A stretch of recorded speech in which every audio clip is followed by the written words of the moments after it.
Hello दोस्तों, आइए जानते हैं हनुमान जी कौन थे। आज हम इस बारे में आपको बताते हैं। एक समय की बात है, एक बार माता पार्वती जी ने भगवान शंकर से कहा, भगवान अपने इस भक्त को रावण को कैलाश पर्वत पर आने से रोक दीजिए, वरना किसी दिन मैं इसे अग्नि में भस्म कर दूंगी। यह जब भी आता है मैं बहुत असहज हो जाती हूँ। यह बात मुझे बिल्कुल भी पसंद नहीं है। आप इसे समझा दीजिए, यह कैलाश में प्रवेश ना करे। शिवजी जी जानते थे कि पार्वती सिर्फ उनके वरदान की मर्यादा रखने के लिए रावण को कुछ नहीं कहती। वह चुपचाप उठकर बाहर आकर देखते हैं। रावण नंदी को परेशान कर रहा था। शिवजी को देखते ही वह हाथ जोड़कर प्रणाम करता है। प्रणाम महादेव, आओ। दशानन कैसे आना हुआ? मैं तो बस आपके दर्शन करने के लिए आ गया था महादेव। आखिर महादेव ने उसे समझाना शुरू किया। देखो रावण, तुम्हारा यहाँ आना पार्वती को बिल्कुल भी पसंद नहीं है, इसीलिए तुम यहाँ मत आया करो। महादेव, आप ही क्या कह रहे हैं? आप ही तो ने तो मुझे किसी भी समय अपने दर्शन के लिए कैलाश पर्वत पर आने का वरदान दिया है, और आप ही अपने वरदान को वापस ले रहे हैं। ऐसी बात नहीं है रावण, लेकिन तुम्हारे क्रियाकलापों से पार्वती परेशान हो जाती है, और किसी दिन उसने तुम्हें श्राप दे दिया तो मैं भी कुछ नहीं कर पाऊंगा। इसीलिए बेहतर यही है कि तुम यहाँ पर ना आओ। रावण कहने लगा, फिर आपका वरदान तो मिथ्या हो गया महादेव। महादेव ने कहा, मैं तुम्हें आज एक और वरदान देता हूँ। तुम जब भी मुझे याद करोगे मैं स्वयं ही तुम्हारे पास आ जाऊंगा। लेकिन तुम अब किसी भी परिस्थिति में कैलाश पर्वत पर मत आना। अब तुम यहाँ से जाओ, पार्वती तुमसे बहुत रुष्ट है। रावण चला जाता है। समय बदलता है। हनुमान जी रावण की सोने की लंका को जलाकर राख करके चले जाते हैं, और रावण कुछ भी नहीं कर पाता।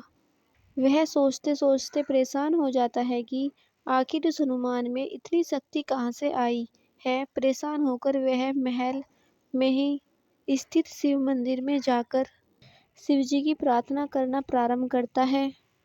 उसकी प्रार्थना से शिवजी प्रसन्न होकर प्रकट होते हैं। रावण अभिभूत होकर उनके चरणों में गिर पड़ता है। कहो दशानन, कैसे हो? शिवजी पूछते हैं।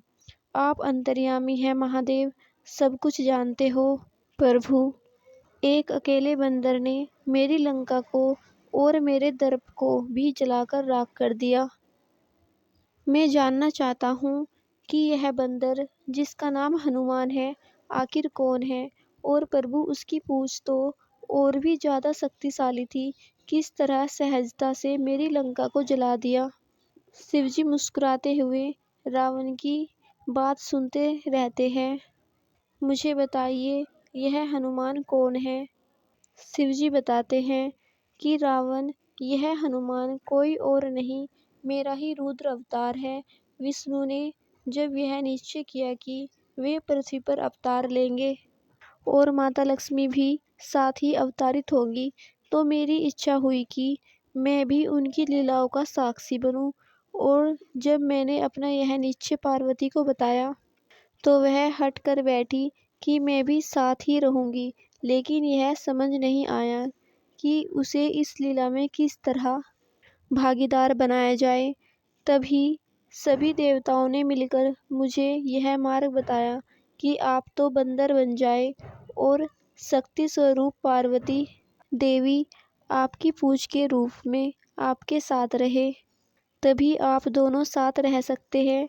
और उसी अनुरूप में मैंने हनुमान के रूप में जन्म लेकर राम जी की सेवा का व्रत रख लिया, और शक्ति रूपा पार्वती ने पूछ के रूप में और उसी सेवा के फल स्वरूप तुम्हारी लंका का दहन किया। अब सुनो रावण, तुम्हारे उद्धार का समय आ गया है, अतः श्री राम के हाथों तुम्हारा उद्धार होगा। मेरा परामर्श है कि तुम युद्ध के लिए सबसे अंत में प्रस्तुत होना, जिससे कि तुम्हारा समस्त राक्षस परिवार भगवान श्री राम के हाथों से मोक्ष को प्राप्त करे। और तुम सभी का उद्धार हो जाए। रावण को सारी परिस्थिति का ज्ञान होता है और उस अनुरूप वह युद्ध की तैयारी करता है और अपने पूरे परिवार को राम जी के समक्ष युद्ध के लिए पहले भेजता है और सबसे अंत में स्वयं मोक्ष को प्राप्त होता है। दोस्तों, कहानी पसंद आई हो तो चैनल को सब्सक्राइब करें और हमारी कहानी को लाइक करें। ऐसी ही कहानी देखने के लिए हमारे चैनल को सब्सक्राइब कीजिए और कमेंट बॉक्स में जय श्री राम अवश्य लिखें। हर हर महादेव। जय श्री राम।